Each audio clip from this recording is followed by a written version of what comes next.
Hello everyone and welcome back to my channel. I have an unboxing for you today and I was really inspired by the video on my, the short video on my carnivores that went live today. And I was thinking, I really like carnivores. I've had some of these plants even when I was a little baby child. I remember spending some of my weekly allowance on carnivores and just going to a little flower shop in the village I grew up in. And I knew every week on Wednesdays they would get new stock, and they had a lot of carnivores as well, and Sardinia purpurea and stuff like this. And so I remember I would go there and then pay some €8 or something and get a little plant and then take it home and just kill it there. So sweet, right? But now, I'm an adult now, in case you didn't know. I'm a little more professional when it comes to my carnivores, and over the years I've figured out what they need and what they don't need. And I think a big mistake I made as a little child is I would just trigger the traps on the Venus flytraps all the time, which then just leads to the plants dying. And I would, first of all, not water enough, and second of all, water with tap water, like what an idiot. Anyways, now I know better, and this is why I place orders to get more carnivorous plants. So, without further ado, let's just get into the package. I need scissors. My dark magic never fails me. So this package is not from Amazon, even though this suggests very heavily that it was ordered there, but no, it wasn't. It's a little leaking. Let's see. Oh, it smells a little wet cloth. Oh, it's so full. So, let's see. Oh, so we have some substrate. I remember I bought some substrate for the carnivores, even though in my video I said, I want to grow them in live Sphagnum moss. Some substrate that's been officially approved by the nursery is always bad.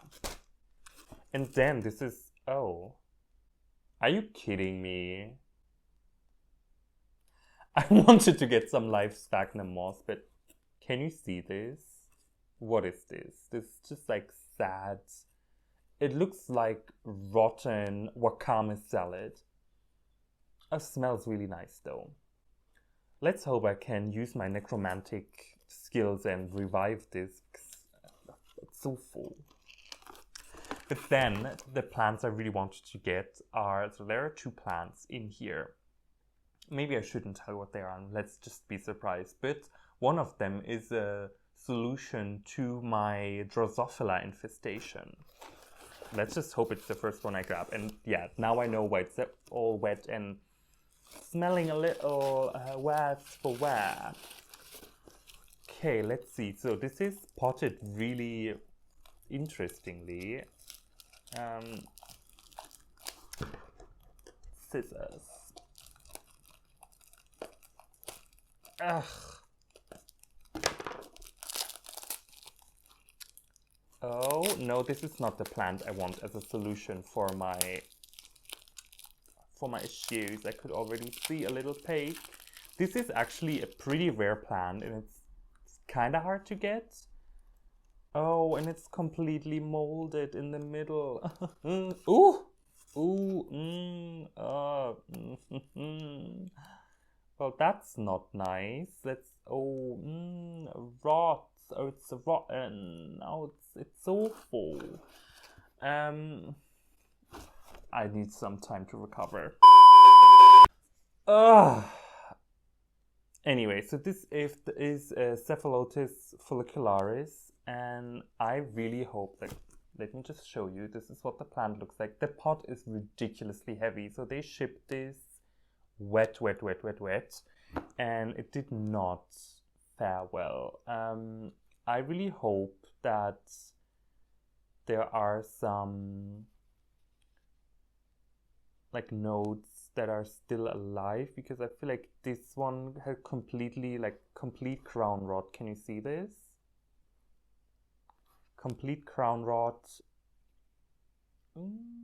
I hope it can survive. I can revive this, but this is a complete goner. Like, it's mush. Yeah, I'm just removing these parts right now, and let's hope it can make it. I think also this should probably be potted into something less nutty. But yeah, anyway, so I've never grown this, the Cephalotus.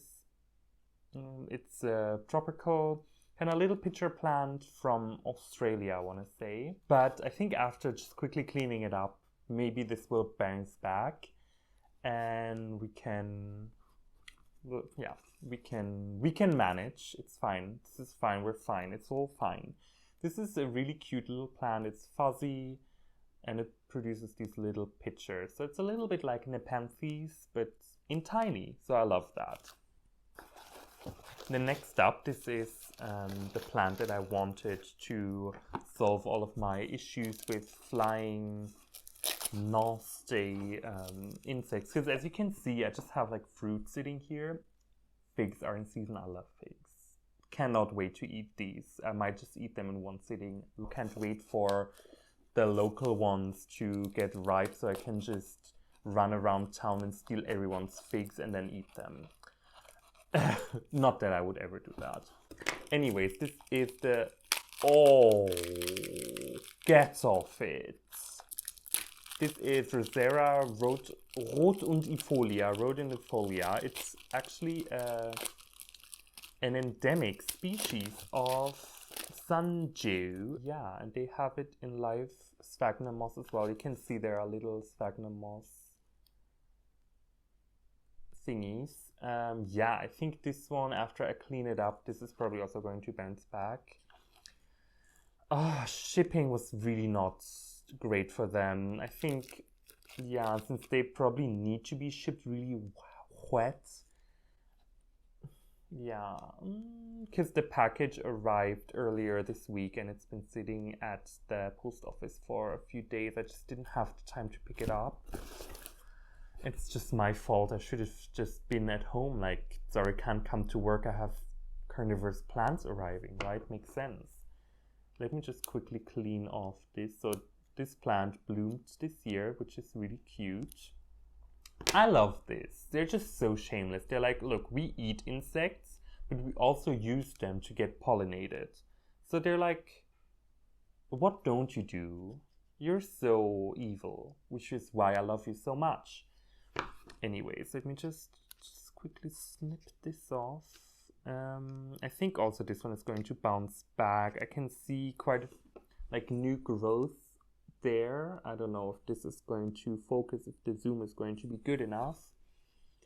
But yeah, I think everything's gonna be fine. And then the sphagnum moss, I'm probably just gonna pop it into the terrarium that I have the Nepenthes in and just hope it's gonna start growing there, so I can slowly add live sphagnum moss to plants that need it, like the carnivores, and maybe also the Miltoniopsis would enjoy that. So let's see. And yeah, so this is my little haul for today. I got some media, I got some live sphagnum moss, 2 carnivorous plants, and let's hope these pots are just so heavy. Oof, like this must be pure peat. Anyways, enough of it. Thanks a lot for watching, and I'll talk to you later. Bye.